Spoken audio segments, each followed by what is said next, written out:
Chers amis, nous partons aujourd'hui en pèlerinage puisque c'est un psaume dit des montées, donc pèlerinage vers Jérusalem, que nous étudierons aujourd'hui et c'est le psaume 124 sur lequel nous allons réfléchir un peu avec l'aide toujours des commentaires des pasteurs Maillot et Lelièvre et du Père Vesco. Alors je vous invite à lire au psaume 124, 123 dans la numérotation catholique. Le verset 8 du psaume 124 reprend les deux premiers versets du psaume 121. Vous savez, ce beau psaume qui dit « Je lève les yeux vers les montagnes », etc. L'aide vient de Yahvé, celui qui a fait le ciel et la terre. Israël doit maintenant découvrir ce que Dieu est pour lui. C'est toujours cette question qui devrait concerner en fait tout croyant. Ce n'est pas finalement ce que Dieu serait en lui-même qui devrait nous tarauder, même si cela est bien évidemment le fondement de notre foi, mais ce qu'il est pour moi dans l'intimité de ma rencontre avec lui. C'est cette question de Jésus à ses disciples, et vous, qui dites-vous que je suis ? Ce psaume comprend une affirmation de confiance au départ, donc les versets 1 et début du verset 2, suivi d'un récit de délivrance, du verset 2 au verset 5, puis au verset 7, où s'intercale une bénédiction au verset 6. Et il se termine par une nouvelle affirmation de confiance, donc au verset 8. C'est un diptyque, donc un poème en deux volets. La première partie, les versets 1 à 5, et les versets 6 à 8 en deuxième partie. Dans chaque volet se retrouve le nom de Yahvé suivi d'un relatif. Yahvé qui était pour nous. Yahvé qui ne nous a pas livrés. On y trouve aussi l'image de l'avalement ou de la proie et l'expression « notre âme ». Le premier volet décrit ce qui se serait passé sans l'intervention divine. Le second raconte ce qui s'est réellement passé avec l'intervention libératrice de Dieu. Vous aurez noté les nombreuses images employées, le feu, les eaux, l'avalement, la proie, l'oiseau, le filet. Enfin, on voit que ce n'est pas un contexte extrêmement tranquille. Enfin, le psalmiste parle en nous. Donc l'expérience décrite ici semblerait être, est celle de tout un peuple, tout le peuple d'Israël. Est-ce qu'il est question de l'exil ? C'est toujours cette question qu'on peut se poser. Israël est invité à reconnaître que si Dieu n'avait pas été avec lui, eh bien, il aurait été exterminé. Sans Yahvé qui était pour nous, dit donc la première partie, voilà une expression qui se retrouve ailleurs, dans le livre de la Genèse, par exemple, au chapitre 31, verset 42, ou dans le livre d'Ésaïe, au chapitre 1, verset 9, et bien sûr dans d'autres psaumes. C'est la conscience qu'a de temps à autre l'Israélite, en tant qu'individu ou comme ici, comme peuple, de l'aide qu'il reçoit de son Dieu. Yahvé est bien pour son peuple le seul secours efficace. Voilà tout d'un coup ce qui revient à la mémoire et au cœur du peuple d'Israël ou de l'individu priant. Voilà ce qui peut nous rejoindre de temps à autre aussi.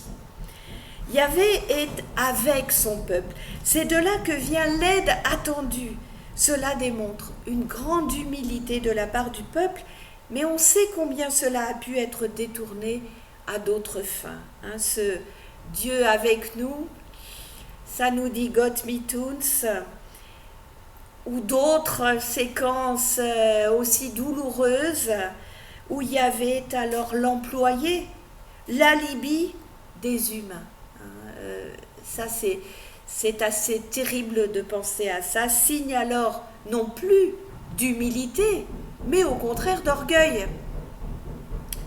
Le Targum, donc commentaire israélite, rabbinique, précise que l'aide est la parole de Dieu.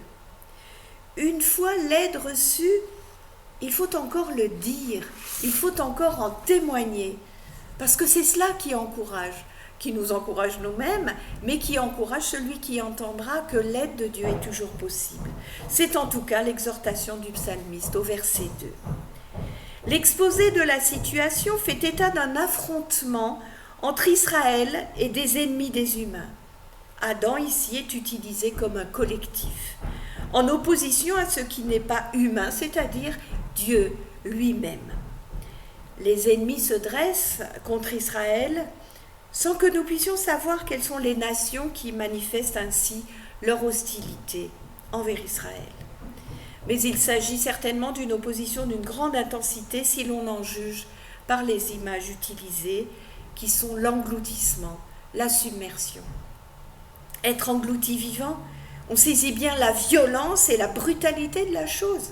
C'est d'une destruction soudaine qu'il s'agit. On peut voir aussi cela dans le livre des Nombres, au chapitre 16, verset 30. C'est la bouche du sol qui s'ouvre pour engloutir directement les Israélites au Sheol. C'est une image horrible. C'est dans notre psautier assez souvent un châtiment qu'on lance vers les méchants, enfin qu'on souhaite aux méchants, mais c'est aussi une menace récurrente pour Israël ou pour le psalmiste. Alors, réminiscence de tremblement de terre, je ne sais pas. La deuxième image est parlante dans ce type de contrée. C'est l'arrivée brutale des eaux qui submergent.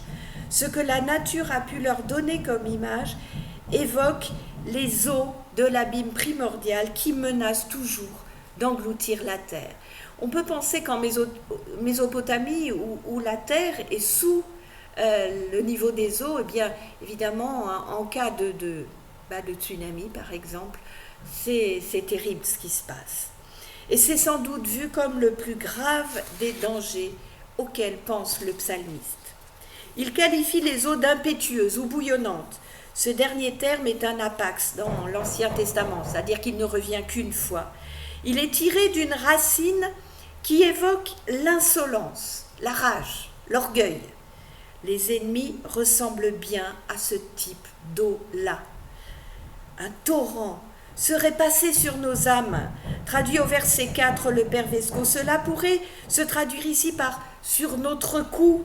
C'est donc bien de l'organe de la respiration qu'il s'agit. C'est la vie qui est menacée. Le souffle, c'est la vie. Eh bien, une action de grâce intervient à ce moment-là. Rien de tout cela ne s'est produit. Dieu a libéré Israël d'une fin tragique. Il n'a pas été dévoré, il n'a pas été submergé. Une autre image est alors donnée. Le piège n'a pas fonctionné. L'oiseau, déjà pris au filet, pourtant s'est envolé. Grâce à l'aide de Dieu, les ennemis étaient comme des chasseurs. Ils avaient tendu un piège où Israël avait été retenu. Mais voilà que Dieu est intervenu. Il a brisé le piège. Il a sauvé son peuple. Or, ce sauveur-là est celui qui a fait le ciel et la terre. Le Dieu créateur n'est donc pas au repos comme on pourrait le croire. Il n'est pas en retraite ou absent, il ne fait pas un Shabbat définitif. Il poursuit son œuvre de création dans l'histoire en intervenant en faveur de son peuple. Il reste dans l'histoire le Seigneur de son peuple. Voilà qui est bon à entendre encore aujourd'hui. Est-ce que nous considérons que Dieu peut intervenir dans l'histoire en faveur de ses enfants? Ce psaume ne nous précise pas de quel danger réel, historique, concret il est question. Mais il est comme un condensé finalement de tous les dangers qui menacent son peuple, de toutes les épreuves subies. Ce qui est advenu à quelques-uns est survenu à tous. Ce que les membres ont enduré, tout le peuple l'a souffert. Et la délivrance de certains doit réjouir le peuple dans son ensemble. On peut penser là à l'image que donne Paul du corps dont nous faisons tous partie, dont nous sommes tous membres. C'est une compréhension à méditer de nos jours. Voilà qui pourrait peut-être alimenter notre action de grâce et notre reconnaissance plutôt que de nous laisser dévorer par nos peurs. Regardons vers les choses pour lesquelles nous pouvons avoir de la reconnaissance, ces belles choses qui se passent ici ou là, ces gens qui sont tirés de la maladie, de l'angoisse, de la difficulté économique, ces gens qui ont des idées magnifiques qu'ils mettent en place pour que le monde aille mieux. Sachons regarder cela, sachons y reconnaître peut-être, si nous sommes croyants, la main de Dieu. Les eaux dont il est question dans notre psaume évoquent bien sûr aussi le passage de la mer Rouge et donc rappellent aux Israélites que Dieu intervient avec efficacité pour sauver son peuple. Il l'a déjà fait. Il est en capacité de le refaire et certainement il le refera. Le salut d'aujourd'hui n'est finalement que l'actualisation du grand salut d'hier. C'est la même œuvre de Dieu qui continue. Il sauve son peuple jusqu'aux approches du Shéol. On y est presque et là il nous en retire. Les humains ennemis n'auront pas le dessus. Il faut donc que le peuple prenne conscience que Dieu est pour nous, que Dieu est avec nous. Rappelez-vous, on l'appellera Emmanuel, ce qui veut dire Dieu avec nous. Puissions-nous entrer à notre tour dans cette même action de grâce, nourrie par cette même confiance dans l'œuvre de Dieu, aujourd'hui encore, dans nos vies, à tous et à toutes, ensemble, communautairement, ensemble comme peuple, mais aussi individuellement, pour chacun et chacune d'entre nous. Amen.